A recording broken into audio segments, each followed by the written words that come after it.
The man accidentally dug up a world-class pink diamond, a stone whose size and color were enough to shake the world. With his status as a slave, Solomon desperately wanted to keep the diamond for himself. But just recently, a fellow worker who had only hidden a tiny, rice grain-sized diamond in his mouth was discovered and shot dead on the spot. Where should a diamond this large be hidden? In that moment, Solomon's heart began to beat faster. Just then, a loud explosion rang out. The nearby water pump had exploded. The explosion drew everyone's attention. Solomon quickly seized the opportunity, crouched down slightly, and hid the diamond between his toes. Then, he used the excuse of needing to use the restroom to leave quickly. But unexpectedly, the rebel commander still noticed Solomon's suspicious behavior. He immediately blocked his path. Fortunately, the diamond was hidden under the sole of his foot. Even after being searched all over, nothing unusual was found. However, as Solomon reached a secluded spot to hide the diamond, the cold muzzle of a gun was pressed against his head. It turned out the commander had not given up and had quietly followed him. Just as Solomon was about to hand over the diamond, fate smiled upon him once again.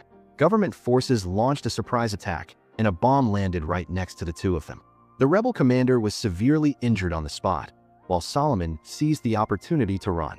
Afterward, Solomon went to a dry tree and buried the diamond there. Immediately after, he was captured by government forces.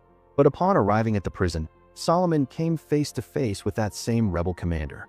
It turned out he wasn't dead, only injured in the eye. Despite that, he recognized Solomon instantly and roared in front of everyone. "This punk has a priceless pink diamond. Whoever finds it gets a big reward from me." Everyone began to look at Solomon with covetous eyes. To protect himself, he vehemently denied it, even stripping off all his clothes to prove his innocence. Although this method might have subdued the small fry, it couldn't deceive Danny. Danny was a white man born and raised in Africa, an unscrupulous black market diamond smuggler. Wherever there were diamonds, he could be found. However, this was a dangerous profession. One small slip-up and you could lose your life. But with his vast experience, Danny had honed his cunning skills. He could not only recognize and prevent robberies, but also successfully offload smuggled goods. That day, Danny had once again easily obtained a batch of diamonds. To transport these diamonds to a neighboring country to be sold, he disguised himself as a magazine reporter and hired local shepherds for cover. The diamonds were sewn under the skin of one of the sheep. But what he didn't expect was that someone like him, who had never failed, would stumble this time. Seeing that he was about to be caught on the spot, Danny had no choice but to call on his boss, Kutsi. As the head of Africa's largest mercenary army, Kutsi was famous throughout the region, but the opposition not only showed him no respect, but threw Danny straight into prison. But because of this, Danny was lucky enough to learn that Solomon was in possession of a rare pink diamond. Therefore, after being bailed out by his accomplice, he immediately reported this news to them and instructed them to get Solomon out at all costs. Because with his many years of experience in the diamond trade, Danny understood the value of that pink diamond far better than Solomon. Once he had it, he could not only achieve financial freedom, but also escape Kutsi's control and leave Africa for good. After giving his instructions, Danny returned to the hotel. As soon as he walked through the door, he used a dagger to pry out one of his teeth. Hidden inside was a diamond. Clearly, he would only take it out as a last resort. When Danny went out to exchange money, a man snuck into his room. At the same time, his accomplices had also bailed Solomon out of prison and gave him some money before he left to prevent him from being thrown back in jail for being destitute. Solomon was completely bewildered and didn't think much of it, because at that moment, he was single-mindedly focused on finding his family. It turned out that before, Solomon was just an ordinary fisherman, raising 3 children with his beloved wife. Though life was simple, it was not peaceful. His son Jiel was particularly well-behaved, understanding, and eager to learn. Every day, he would wake up on time and walk 5 kilometers of mountain roads to get to school. But that day, when Solomon was picking up his son from school, they suddenly encountered a group of armed rebels. These men were cruel, bloodthirsty, and inhumane. As soon as they entered the village, they began to fire indiscriminately at civilians, including many children. But when they killed, they didn't even blink an eye. In the chaos, Solomon helped his wife and children escape successfully, but he himself was captured on the spot. Initially, he was supposed to have an arm chopped off, but the enemy saw that he was strong and robust and felt it was a waste. So they tied him up and sent him to the diamond mines to do hard labor. Then followed the scene from the beginning of the story. Elsewhere, after exchanging his money, Danny went to a bar. But his purpose was not to party, but to find the owner to order a pistol. Just then, Maddie's beauty caught his attention. Initially, Danny just intended to find a girl to sleep with, but after a bit of conversation, he discovered she was a reporter and even immediately guessed he was a diamond smuggler. Danny hated getting involved with the press, but Maddie stuck to him, demanding he provide information to expose the Blood Diamond trade and the biggest smuggler behind it. However, no matter how much Danny liked beautiful women, he would not reveal any information to a strange reporter. Returning to the hotel, seeing the ransacked room, Danny immediately realized his accomplice had secretly reported the news about the pink diamond to Colonel Cutsy. Although he understood that in this man-eating land, trust was the cheapest commodity, he still couldn't contain his anger. And the guy who broke into his room, after finding nothing, also immediately showed himself. The two were on the same side, talking normally on the surface but with different thoughts in their hearts. Danny had decided to go back to see the Colonel, to lay everything bare and punch the man hard in the face to vent his anger. Not long after, Danny was invited to the Colonel's manor for tea. As the biggest mercenary leader in Africa, the Colonel both traded diamonds and helped the government suppress rebels. One could say he made a fortune from the war. How could a man who only cared about money and looked down on everyone else possibly pass up a rare pink diamond? So he gave a firm order, demanding Danny get that diamond for him. If successful, it would clear all his previous business debts. At the same time, he was also well aware of Danny's ambition, knowing he wanted to escape Africa. So he picked up a handful of red dirt from the ground and said, "This is your home. You can never leave Africa." Danny, who had followed the Colonel since he was a boy, understood his methods and brutality and could only rein in his sharpness and focus on dealing with Solomon. But at this point, Solomon didn't trust anyone. He insisted he had never seen any large pink diamond. Reluctantly, Danny had to resort to stalling tactics. In the evening, he returned to the bar. The owner gave him the pistol he had ordered and threw in a piece of news. "The rebels will attack here tomorrow." He kindly advised him to leave early to save his life. Just then, Danny saw Maddie again. Unexpectedly, after parting on bad terms last time, this time they clung to each other like lovers who had just been separated. It's just that one lusted for the flesh, while the other only wanted to gather smuggling information. However, even in the extremely ambiguous atmosphere, neither of them would take the other's bait. Losing patience, Maddie immediately switched to a direct attack, saying she had met too many people like him, who cared nothing for human life for the sake of money. Danny also lost interest. But when he went to the bar for a drink, Maddie refused to let him go and followed him. This time, Danny didn't hold back either and retorted, "You think you're so noble? You think you can change Africa? In fact, you're also a member of the Blood Diamond trade. If it weren't for American girls like you always dreaming of a fairy tale wedding, a sparkling stone, then these diamonds wouldn't be so valuable and no one would go to such lengths to smuggle them." But Maddie countered that not every American girl wants a fairy tale wedding, just like not every African lives by slaughtering each other. In fact, every day there are people doing good things, but clearly, none of them are done by you. So the two once again parted on bad terms. The next day, the rebels did indeed advance into the city. The place was about to be plunged into a sea of war. Danny took the opportunity to find Solomon, hoping to persuade him to cooperate. At this moment, the pink diamond was a deadly liability. Solomon had absolutely no channels to sell it. But Solomon was still single-mindedly focused on finding his family. Seeing this, Danny immediately said, "Without me, you have even less chance of changing your fate, of finding your wife and children." Just as the two were arguing fiercely, the rebels launched a large-scale attack. Amid the chaotic escape, Danny continued to persuade, and Solomon could only tremble and agree to cooperate. By now, the government forces had engaged the rebels. They had absolutely no regard for the lives of civilians. Fortunately, Danny was a seasoned mercenary. He led Solomon through the hail of bullets, escaping to a relatively safe ruin. At night, the two used the cover of darkness to get to the city's only exit, but 3 rebel soldiers were guarding it. To escape, they had to take a risk. So Danny told Solomon to pretend to be a rebel soldier, while he pretended to be a captured prisoner. Waiting until the enemy let their guard down, Danny immediately drew his gun and shot the guards dead. He picked up the rebel's sniper rifle and shot the fleeing rebel in the distance. This scene made Solomon realize his ruthlessness. Afterward, the two mixed in with a group of refugees, arriving at a government-managed refugee camp. Here, Danny met a male reporter and through him, found Maddie. As soon as they met, Danny said, "I can provide you with information, but in return, you have to use your credentials to access the UN database to help Solomon find his family." Danny did this because he knew that to get the pink diamond, he first had to handle Solomon. And the only way to do that was to try to help him find his family. Although Maddie knew she was being used, and also knew that Solomon was definitely connected to the diamond, because a petty man who only cared for profit couldn't possibly be generous enough to help a black fisherman. But as a righteous reporter, as long as it was to save people, she didn't care about other things. Very quickly, Maddie found the whereabouts of Solomon's family. They were currently in a refugee camp in the neighboring country of Guinea. But when they arrived by helicopter, they discovered that the number of refugees here had exceeded 1 million. Finding family members was truly not easy.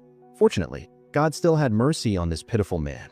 Solomon quickly spotted the figures of his wife and daughter. However, his son Dia had been taken by the rebels.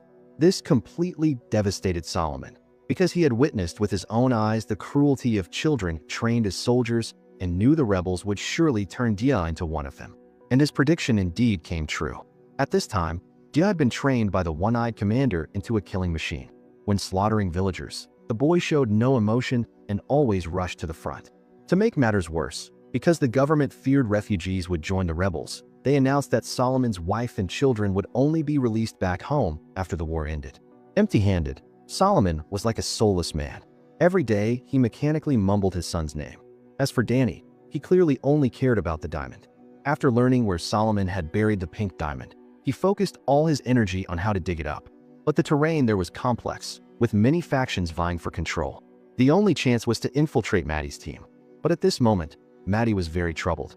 A graduate of a prestigious school, she was smart and quick-witted, and could have lived a life of luxury in New York, but she carried a strong savior complex, always wanting to eliminate injustice in the world. But no matter how moving her articles were, no matter how real her photos were, at most they only drew a few tears from readers, fundamentally unable to change the suffering in Africa. She didn't want to continue like this anymore, but wanted to use concrete evidence to overthrow those behind the Blood Diamond trade. Perhaps moved by Maddie's actions, or perhaps just wanting to get the pink diamond, Danny told her the whole truth about the Blood Diamond supply chain. He smuggled diamonds to neighboring countries. Then, local buyers would hand the diamonds over to middlemen. When the middlemen bribed customs, they could certify that these diamonds were mined domestically, thus allowing them to be legally exported. And the man behind this chain of interest was Van de Kapp. On one hand, he hoarded large quantities of diamonds to control the supply and maintain high prices. On the other hand, he did everything he could to sustain the war, preventing diamonds from the rebels from flowing directly into the market. After finishing, Danny also promised to provide direct evidence, but he had to wait until he got the pink diamond for this information to be publicly reported. Otherwise, he would surely die without a proper burial. So the two reached a cooperation agreement. Danny and Solomon also pretended to be staff and infiltrated Maddie's team. But on the way to their destination, the convoy was suddenly attacked by rebels. In the crisis, the kind-hearted Solomon saved a child. But because the bus had no more room, the few of them could only get on another small truck. But unexpectedly, disaster brought fortune. Everyone on the bus was wiped out by the rebels, while they took the opportunity to drive the truck and escape into the jungle. But just as they escaped danger, they ran into local guerrillas. Fortunately, these people did not have the habit of killing indiscriminately. After some gestures and Maddie's photography, they not only quickly let down their guard, but also led the three to a hidden manor to take refuge. Compared to war-torn Africa, this place was truly a paradise on earth. The children here were all formerly captured child soldiers, but under careful teaching and love, they had returned to their innate innocence and carefreeness. All of this was thanks to the owner of the manor. He always believed that people have no real distinction between good and evil, that even the most heinous villains, in a moment of showing goodwill, can make life more meaningful. Danny listened to these words and pondered. In the evening, he listened to the children singing, and under the influence of palm wine, for the first time, he opened his heart to Maddie. It turned out Danny was a white man born in Africa. When he was 9, his mother was killed, and his father was also beheaded. It could be said that the war had taken everything from him. So at 19, he followed the colonel to become a mercenary, fighting and resisting black people ever since. But later he realized it was all not for peace, and certainly not for erasing racial hatred, but only for money and profit. From then on, he decided to fight alone, becoming a selfish smuggler. But now, he just wanted to live a peaceful life. And that pink diamond was his ticket to leave Africa. Seeing the pained expression gradually appear on Danny's face, Maddie subconsciously took his hand. The hearts of the two, from this moment, drew closer. The next day, the manor owner led the three on their way to their destination. But on the road, they encountered the rebels' child army. With his kindness, he thought he could persuade them with words, but unexpectedly, the opposition was hardened and numb. directly responding to his teachings with gunfire. Danny quickly pulled out his gun to threaten them. Taking advantage of the children being frightened by him, he stepped on the gas and fled. Just then, the colonel's camp was nearby.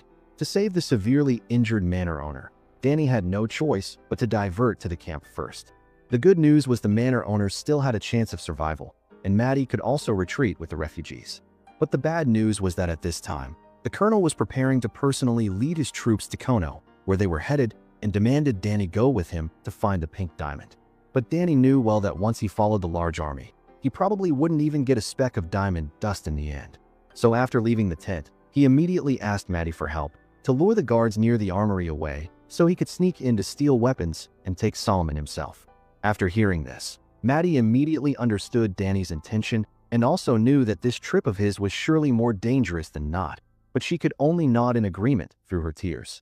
Danny also handed over the evidence he had, so that even if he really died in Kono, Maddie could expose all the truth. Afterward, with Maddie's help, Danny successfully got the weapons, and the two were about to part. In fact, through so much hardship and sincere sharing, they had developed feelings for each other. But this separation might be forever. However, in this land, besides love, they both had their own paths to walk, their own fates to accept. Before she left, she not only took a photo for remembrance, but also took the initiative to give Danny her office number, home number, and mobile number. In the past, others had always pursued her, but this time she was willing to break the rule and take the initiative. After parting, they both set off to pursue their destinies. Along the way, Danny and Solomon talked about the details of the pink diamond. When he learned the diamond was at least 100 carats, Solomon's once heavy steps unconsciously became lighter, as if the diamond and freedom were right in front of him. But that very night, an accident happened again. As a rebel military vehicle roared past, Solomon caught a glimpse of his son Dio on it. Too anxious to find his son, he made a noise, and the two were nearly hunted down and killed by the rebels. After escaping death, Danny's anger was uncontrollable. He even pulled out a knife to threaten Solomon. "If you mess up again, I'll skin you alive." But in Solomon's heart, the pink diamond was not as precious as his son. Therefore, despite the threat, he still wanted to find his son first. The two thus had a conflict, a fierce scuffle, but Solomon remained firm, and reluctantly, Danny had to concede.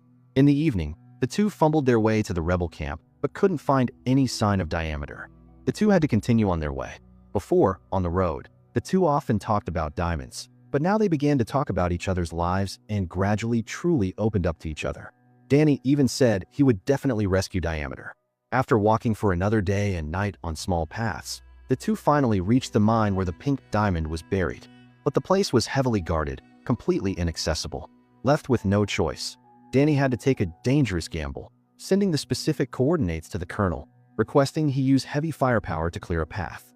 Danny knew this was a risky move, but there was no better way. He could only hope to take advantage of the battle between the two sides, risk sneaking to the spot with the diamond, dig it up, and then take the opportunity to escape.